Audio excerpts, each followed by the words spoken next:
Hello guys, ഇപ്പോൾ നമ്മൾ കാണുന്നത് നമ്മുടെ വീട്ടിലെ എൻ്റെ അമ്മ നട്ട ഒരു കുഞ്ഞു പച്ചക്കറി തോട്ടമാണ്.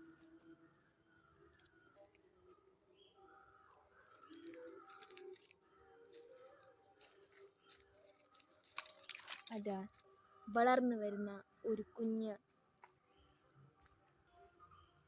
വെണ്ടയ്ക്കകളാണ് നിങ്ങൾ ഈ കാണുന്നത്.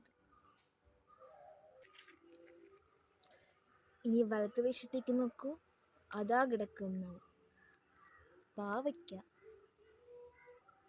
അതും കഴിഞ്ഞ് സൈഡിലേക്ക് നോക്കിക്കഴിഞ്ഞാൽ നമുക്ക് നിറയെ പയറ് നിൽക്കുന്നത് കാണാൻ പറ്റും.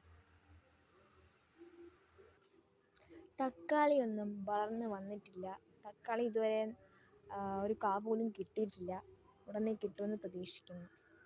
അപ്പോൾ ഇതാണ് ഞങ്ങളുടെ വീട്ടിലെ കൊച്ച്. ഇത് വഴുതനങ്ങ ചെടിയാണ്. അതും വളർന്നു വന്നിട്ടില്ല. വളർന്നു വരുമ്പോൾ അതിൻ്റെ കാ വരുമ്പോൾ കാണിച്ചു തരാം. ഇതാണ് ഞങ്ങളുടെ വീട്ടിലെ കൊച്ചു അടുക്കളത്തോട്ടം.